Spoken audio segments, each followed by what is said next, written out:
Assalamualaikum warahmatullahi wabarakatuh. Izin Ibu perkenalkan nama saya dan Fitri dengan NIM 2301114 sebagai moderator dari kelompok 2. Sebelumnya terima kasih kepada dosen pengampu mata kuliah Farmakologi 2, Ibu Apoteker Mira Febriani, Master of Science, yang telah memberikan kami kesempatan untuk mempresentasikan tentang obat-obat sistem kardiovaskular 1. Di sini kelompok 2 beranggotakan 8 orang. Yang pertama Azweni dengan NIM 2301206.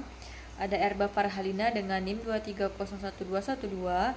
Ada Inata Fitri dengan NIM 2301214. Ada Melina Azhari dengan NIM 2301218. Ada Nur Ainisa Juwita dengan NIM 2301230.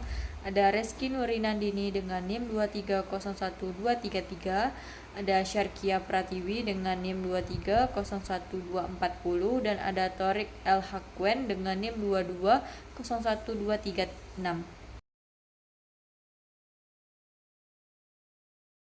Yang pertama ada obat hati hipertensi.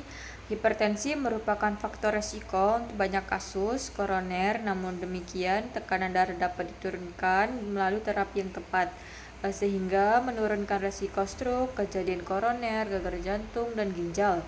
Untuk patogenesis hipertensi melibatkan banyak faktor, termasuk diantaranya peningkatan kardiak output, peningkatan tahanan perifer, vasokonstriksi, dan penurunan vasodilatasi. Penggolongan obat antihipertensi ada diuretik tiazid, ada beta blocker, ada ACE inhibitor, ada antagonis angiotensin 2, ada calcium channel blocker, ada alpha blocker, ada vasodilator, dan ada antihipertensi kerja sentral. Dioterazik TA. Mekanisme kerja.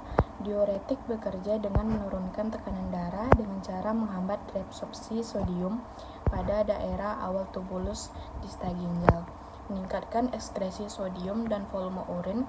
Tiazid juga mempunyai efek vasodilatasi langsung pada arteriol, sehingga dapat mempertahankan efek antihipertensi lebih lama. B. Contoh obat yaitu ada hidrokloritazid atau HCT. Indikasinya hipertensi ringan hingga sedang, edema pada gagal jantung, sirosis hati, atau penyakit ginjal. Kontraindikasi alergi sulfonamid, anuria, gangguan ginjal berat, efek samping hipokalemia, hiponatremia, hiperglikemia, hiperlipidemia, hiperusemia, dapat mencetus GOT. Dehidrasi dosis 12,5 sampai 25 mg per oral 1 kali sehari.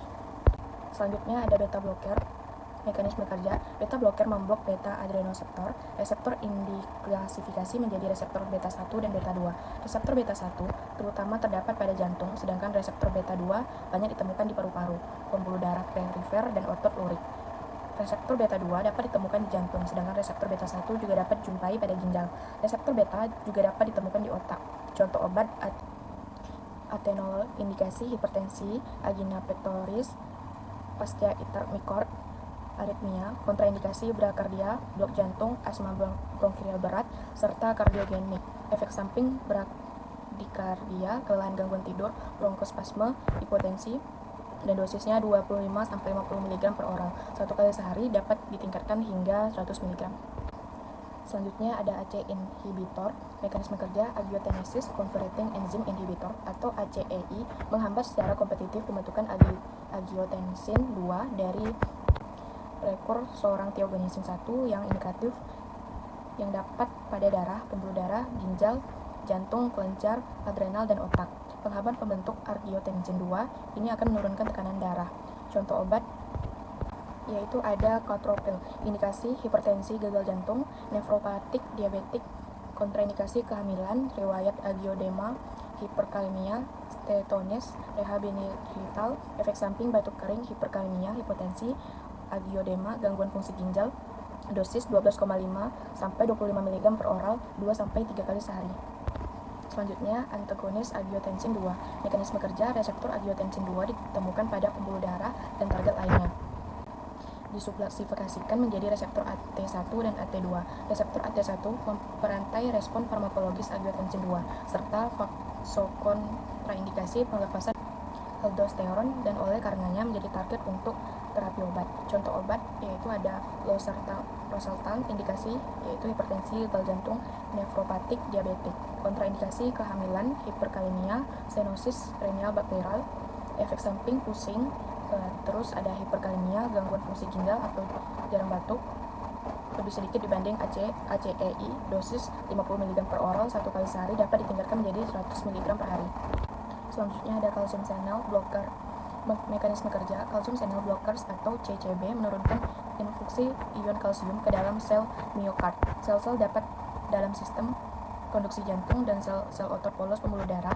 Efek ini akan menurunkan kontraindikasi jantung, menekan pembentukan dan propagasi impuls elektrik dalam jantung, dan memacu aktivitas vasodilatasi. Hipertensi dengan kontraindikasi otot polos pembuluh darah. Contoh obat ada amlodipin, golongan dihidropiridin, indikasi yaitu hipertensi angina stabil, penyakit jantung koroner, kontraindikasi yaitu hipertensi berat, shock kardiogenik, aritmia berat, atau untuk golongan non-dihidropiridin. Efek samping yaitu ada edema perifer, pusing, kemerahan wajah atau flushing, palpitasi. Terus dosisnya 5-10 mg per oral 1 kali sehari. Selanjutnya ada alpha blocker. Adapun mekanisme kerja alpha blocker menghambat adrenoseptor alpha 1 memblok adrenoseptor alpha 1 perifer sehingga mengakibatkan efek vasodilatasi karena merelaksasi otot polos pembuluh darah. Diindikasikan untuk hipertensi yang resisten. Contoh obat prazosin, indikasi hipertensi, hiperplasia prostagina atau BPH. Kontraindikasi hipotensi ortostatik, hipersensitivitas terhadap prazosin, efek samping hipotensi ortostatik, pusing, kelelahan, palpitasi. Dosis 1 mg per oral pada malam hari dapat ditingkatkan per tahap hingga 5-20 mg per hari dalam dosis terbagi. Selanjutnya ada vasodilator. Mekanisme kerja vasodilator menurunkan tekanan darah dengan cara merelaksasi otot polos pembuluh darah. Contoh obat hidralazin. Indikasi meningkatkan efek tekanan darah rendah atau hipotensi bila digunakan dengan agen antihipertensi lainnya seperti vasodilator, penghambat saluran CA, penghambat AC, diuretik, amipramin, clomipramin meningkatkan risiko hipertensi yang ditandai dengan diazoxida, meningkatkan bioavailabilitas beta blocker, misalnya bila digunakan bersama dengan obat propranolol. Kontraindikasi aneurisma, stenosis aorta, stenosis mitral, perikarditis konstriktif. Efek sampingnya mual, muntah, berkeringat, nyeri lengan, nyeri punggung, nyeri pada rahang, nyeri dada, sesak napas, jantung berdebar-debar. Dosis hidralazin dapat dikombinasikan dengan beta blocker dan diuretik. Digunakan dosis 20 mg dan dosis dapat ditingkatkan sesuai dengan respon tubuh. Selanjutnya ada antihipertensi kerja sentral. Mekanisme kerjanya, antihipertensi kerja sentral bekerja pada adrenoseptor alpha 2 atau reseptor lain pada batang otak, menurunkan aliran simpatetik ke jantung, pembuluh darah atau ginjal, sehingga efek akhirnya menurunkan tekanan darah. Contoh obat clonidin. Indikasi anti jantung, peningkatan risiko penurunan tekanan darah berlebih jika digunakan dengan obat pereda nyeri golongan opioid.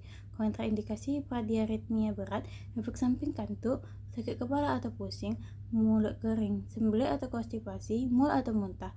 Dosis dewasa, dosis awal 50-100 mcg 3 kali sehari. Dosis dapat ditingkatkan setiap 2-3 hari. Dosis anak-anak usia lebih dari 12 tahun 200 mcg 2 kali sehari. Dosis dapat ditingkatkan setiap minggu. Jenis yang kedua ada obat anti angina. Angina disebabkan oleh iskemia miokard sementara, seringkali dipicu oleh aktivitas.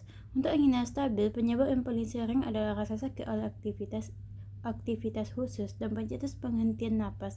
Adapun penggolongan anti angina, yang pertama nitrat organik, kedua beta blocker, yang ketiga penghambat kanal kalsium atau CA2.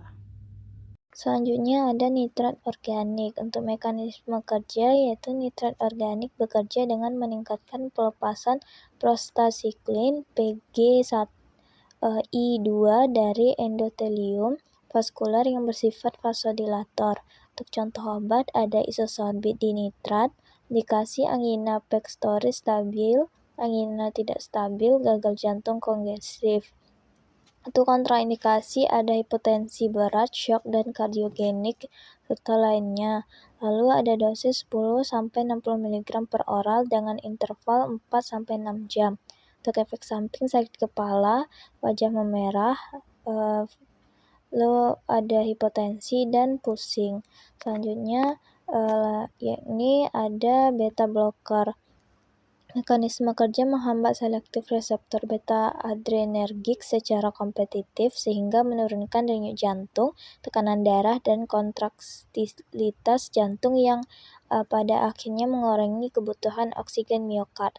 Contoh obat ada bisoprolol, indikasinya ada angina pectoris stabil, hipertensi, dan lainnya. Lalu ada kontraindikasi bradikardia berat, blok HF derajat tinggi, serta yang lain.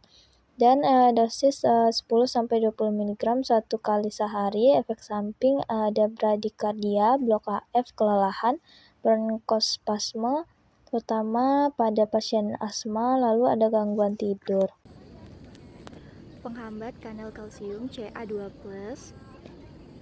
Yang pertama, ada mekanisme kerja dari penghambat kanal kalsium Ca2+, yaitu menghambat masuknya ion kalsium melalui kanal kalsium. Tipe L pada otot jantung dan otot polos vaskular yang menyebabkan vasodilatasi dan menurunkan kontraktilitas jantung serta konduksi impuls di nodus AV. Contoh obatnya ada fenilalkylamin yaitu verapamil dengan indikasi angina pectoris stabil, hipertensi, aritmia supraventrikular, misalnya fibrilasi atrium, flutter atrium, dengan kontraindikasi ada gagal jantung dengan fraksi ejeksi rendah, blok AV derajat 2, atau 3, bradikardia yang berat, sindrom sinus sakit, kombinasi dengan beta blocker yang berisiko AV blok berat dengan dosis 240-360 mg per hari terbagi menjadi 2-3 dosis. Selanjutnya, yang ketiga ada obat anti-aritmia.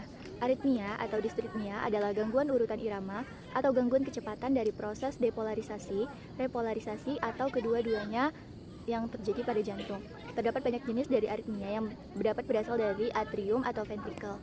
Aritmia ini terdiri atas takikardia flutter dan fibrilasi yang dapat berasal dari atrium maupun ventrikel yang dapat menyebabkan penurunan cardiac output. Penggolongan dari obat anti-aritmia yang pertama ada kelas 1 yaitu pemblokir kanal atrium Na+, dan yang kedua ada kelas 2 beta blocker yang termasuk ke propranolol, alprenolol, dan yang ketiga kelas 3 ada pemanjang repolarisasi dengan contoh obat ada amiodaron. Kelas 4 pemblokir kanal kalsium. Yang pertama, kelas 1 yaitu pemblokir kanal natrium Na+, bekerja dengan cara menghambat masuknya ion natrium selama fase 0 dari potensial aksi, memperlambat depolarisasi cepat pada jaringan jantung terutama di atrium dan ventrikel. Kelas 1A dengan contoh obat quinidin dan disopiramid dengan mekanisme kerja memblokir kanal Na+, sedang dan juga memblokir kanal K+, untuk memperlambat depolarisasi dan memperpanjang durasi potensial aksi serta periode refraktor. Contohnya yaitu quinidin disopiramid dengan indikasi aritmia supraventrikular dan ventrikular. Dengan efek samping ada mual, muntah, hipotensi, proaritmia, dan efek antikolinergik. Dan untuk kontraindikasinya ada gagal jantung berat, blok jantung tanpa pacu jantung dengan dosis quinidin yaitu 200-400 mg secara penggunaan oral 3-4 kali sehari. Selanjutnya ada kelas 1B atau lidokain dengan mekanisme memblokir kanal Na+ lemah dan memperpendek durasi potensial aksi. Efektif terutama pada jaringan iskemik. Contohnya ada lidokain. Indikasinya yaitu aritmia ventrikular pasca infark miokard. Efek sampingnya yaitu pusing, kejang, bradikardia, henti jantung. Kontraindikasinya yaitu hipersensitivitas terhadap anestesi lokal dengan dosis 5-100 mg dan dilanjutkan infus. Yang ketiga ada kelas 1C dengan mekanisme memblokir kanal Na+ kuat tanpa mempengaruhi lama repolarisasi. Contohnya yaitu flecainid. Indikasinya fibrilasi atrium, takikardia, supraventrikular. Efek sampingnya yaitu blok AV, gagal jantung, aritmia ventrikular. Kontraindikasinya yaitu infark miokard sebelumnya dan gagal jantung. Dosisnya yaitu 50-150 mg oral 2 kali sehari. Selanjutnya ada kelas 2 atau beta blocker dengan mekanisme menghambat reseptor beta adrenergik terutama B1 dengan menurunkan efek katekolamin pada jantung, menurunkan frekuensi dan konduksi impuls di nodus SA dan AV. Contohnya ada propranolol, alprenolol, indikasinya yaitu aritmia supraventrikular, pasca infark, hipertensi, efek sampingnya itu bradikardia, bronkospasme, kelelahan. Kontraindikasinya itu ada asma, bradikardia, blok AV. Dosisnya yaitu propanolol 10-40 mg oral 3-4 kali sehari dengan maksimal 320 mg per hari. Selanjutnya, kelas 3 pemanjangan repolarisasi blok saluran kalium K+, mekanismenya memblokir kanal K+, kemudian memperpanjang fase 3 repolarisasi dari potensial aksi, kemudian meningkatkan durasi potensial aksi dan periode refraktor. Contoh obatnya itu ada amiodaron, indikasinya itu fibrilasi atrium, takikardia ventrikular, efek samping fibrosis paru, hipotiroidisme, hepatotoksisitas. Kontraindikasinya hipersensitivitas yodium, bradikardia berat. Dosisnya loading 800-1600 mg per hari. Maintenance-nya 100-400 mg per hari. Yang keempat ada kelas 4 pemblokiran kanal kalsium atau Ca2+. Mekanisme kerjanya menghambat masuknya ion Ca2+ melalui kanal L tipe di nodus SA dan AV. Contoh obatnya ada verapamil, indikasinya takikardia supraventrikular, fibrilasi atrium, efek sampingnya hipotensi, konstipasi, edema perifer. Kontraindikasinya gagal jantung, hipotensi berat, dosisnya 80-120 mg oral 3 kali per sehari atau 5-10 mg IV bolus. Nah, selanjutnya itu ada obat gagal jantung. Gagal jantung ini merupakan kondisi klinis yang ditandai dengan ketidakmampuan jantung dalam memompa darah secara efektif untuk memenuhi kebutuhan metabolik tubuh. Penelaksanaan gagal jantung tidak hanya berfokus pada mengatasi gejala, tetapi juga memperlambat progresivitas penyakit, meningkatkan kualitas hidup pasien, dan menurunkan angka kematian. Penggolongan obat gagal jantung yang pertama ada diuretik, yang kedua angiotensin converting enzyme inhibitors, yang ketiga ada angiotensin 2 receptor blockers, yang keempat ada beta blocker, yang kelima ada antagonis aldosteron, keenam ada SGLT2 inhibitor, ketujuh ada glikoksida jantung. Yang pertama diuretik, mekanisme kerjanya tuh diuretik ini bekerja dengan menghambat reabsorpsi natrium dan air di ginjal, sehingga meningkatkan ekskresi di urin. Lob diuretik seperti furosemid bekerja di ansa Henle, sedangkan thiazid bekerja di tubulus distal. Contoh obatnya itu ada furosemid. Indikasinya tuh gagal jantung kongestif dengan retensi cairan, kontraindikasi anuria, hipovolemia, hipokalemia berat, efek sampingnya hipokalemia, hiponatremia, hipotensi, dehidrasi, alkalosis metabolik, dan ototoksisitas. Yang dosisnya tuh furosemid oral 20-40 mg per hari, dapat ditingkatkan berdasarkan respon klinis, IV-nya 20-40 mg per hari secara perlahan. Selanjutnya ada mekanisme kerja yaitu angiotensin converting enzyme inhibitor atau AC1. Mekanisme kerja yaitu menghambat enzim pengubah angiotensin 1 menjadi angiotensin 2, merupakan vasokonstriktor kuat. Efek ini menyebabkan vasodilatasi dan penurunan tekanan darah. Lalu ada contoh obat itu enalapril. Untuk indikasi gagal jantung dengan fraksi ejeksi rendah, HFrEF, hipertensi pasca infark miokard. Untuk kontraindikasi ada angiodema terkait AC inhibitor sebelumnya, kehamilan, stenosis arteri renalis bilateral, efek samping ada batuk kering, hipotensi, hiperkalemia, gangguan fungsi ginjal, atau angiodema.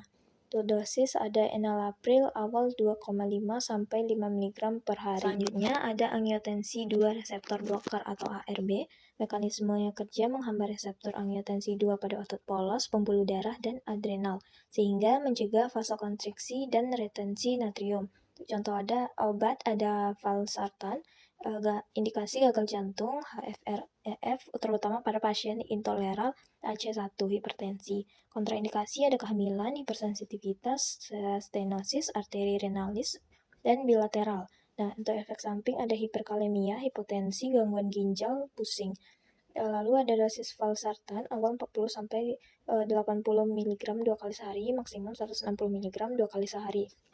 Lalu ada beta blocker, itu mekanisme kerja memblokir reseptor beta adrenergik beta 1 di jantung dan pembuluh darah sehingga menurunkan kontralaksasi dan denyut jantung. Contoh obatnya bisoprolol.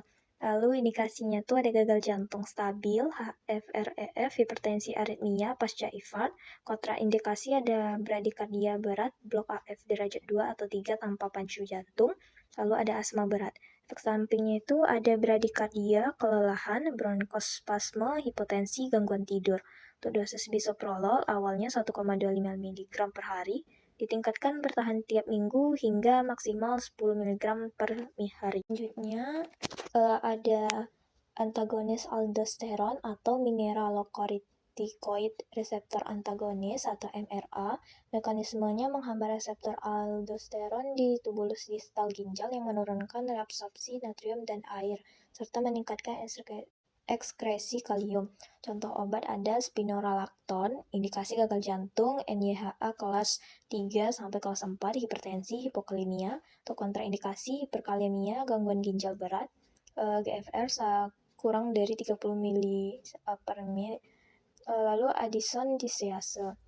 Untuk efek samping ada hiperkalemia, ginekomastia, nyeri payudara, gangguan menstruasi. Dosis spironolakton itu 12,5 sampai 25 mg per hari, dapat ditingkatkan menjadi 50 mg per hari jika toleran.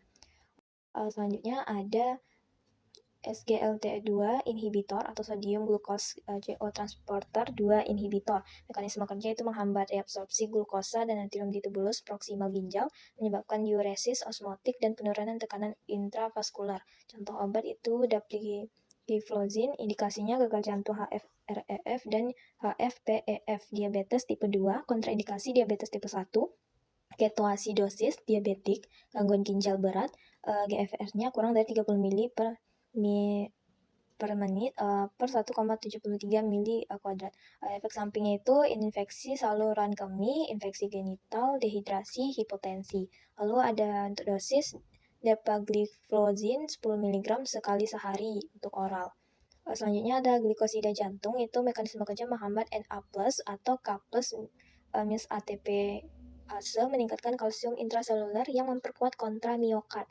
Contoh obat itu ada digoxin, indikasinya gagal jantung dengan HFrEF dan fibrilasi atrium atau gejala persisten meski terapi optimal. Kontraindikasi blok jantung, bradikardia berat, hipokalemia, gangguan fungsi ginjal berat, efek samping intoksikasi digoxin. Itu ada mual, muntah, gangguan penglihatan, aritmia, dan bradikardia. Dosis 0,125 sampai 0,25 mg per hari, sesuaikan dengan fungsi ginjal dan kadar digoxin. Obat selanjutnya yaitu obat kardiotonik. Pada pertama ini yaitu glikosida jantung. Contoh obatnya digoxin. Mekanisme kerjanya dengan menghambat pompa Na+ atau K+ ATPase, Na+ intraseluler pertukaran dengan Ca2+, meningkat kontraktilitas jantung atau inotropik positif. Indikasi dari obat ini yaitu gagal jantung, sistolik, fibrasi atrium. Kontradiksinya dengan blok AFI derajat 2 atau 3, hipokalemia, brakikardia, aritmia ventrikular. Dosis dari obat ini yaitu 0,125 hingga 0,25 mg per hari. Yang perlu diingat untuk oral, disesuaikan dengan fungsi ginjal. Efek samping dari obat ini mual, muntah, gangguan penglihatan, aritmia ventrikular. Yang kedua yaitu agonis beta adrenergic, dengan contoh obatnya dobutamin. Mekanisme kerja dari obat ini yaitu agonis selektif beta 1, aktivasi denilat siklase, CAMP, maksudnya Ca2+, kontraktilitas jantung meningkat. Stimulasi reseptor beta 1 adrenergic yang terdapat pada otot jantung. Aktivasi reseptor ini memicu aktivasi enzim adenilat siklase yang kemudian meningkatkan produksi senyawa intraseluler, cyclic adenosine monofosfat CAMP. Peningkatan kadar CAMP menyebabkan peningkatan masuknya ion kalsium ke dalam sel otot jantung. Akibatnya kontraktilitas atau kekuatan kontraksi otot jantung meningkat, sehingga kemampuan jantung untuk memompa darah ke seluruh tubuh menjadi lebih baik. Indikasi dari obat ini yaitu gagal jantung akut, shock kardiogenik. Kontraindikasinya yaitu obstruksi keluar ventrikel kiri atau misstenosis aorta, aritmia ventrikel. Dosis dari obat ini 2 hingga 20 mikrogram atau kilogram per menit secara infus intravena. Efek sampingnya itu takikardia, aritmia, hipertensi, dan angina. Yang selanjutnya yaitu inhibitor fosfodiesterase 3 atau PDE3. Contoh obatnya yaitu merinon. Dengan mekanisme kerjanya inhibisi PDE3 CAMP, efek inotropik dan vasodilatasi atau inodilator. Indikasi dari obat ini gagal jantung, dekompensasi akut. Kontraindikasinya hipotensi berat, aritmia ventrikular. Dosis dari obat ini yaitu loading 50 mikrogram per kilogram bolus dilanjutkan dengan infus 0,375 hingga 0,75 mikrogram per kilogram per menit. Efek samping dari obat ini yaitu hipotensi, aritmia, trombositopenia. Kesimpulan yaitu, penyakit kardiovaskular merupakan penyebab utama kematian yang secara global, sehingga memerlukan penanganan farmakologis yang sangat tepat pula. Berbagai obat seperti diuretik, beta blocker, ACE inhibitor, ARB, calcium channel blocker, serta inotropik positif digunakan sesuai jenis gangguannya, seperti hipertensi, gagal jantung, angina, dan aritmia. Setiap golongan obat memiliki mekanisme kerja, indikasi kontraindikasi, dan efek samping yang khas. Pemahaman mendalam tentang karakteristik obat-obatan ini penting bagi tenaga kesehatan untuk menunjang terapi yang efektif dan aman bagi pasiennya.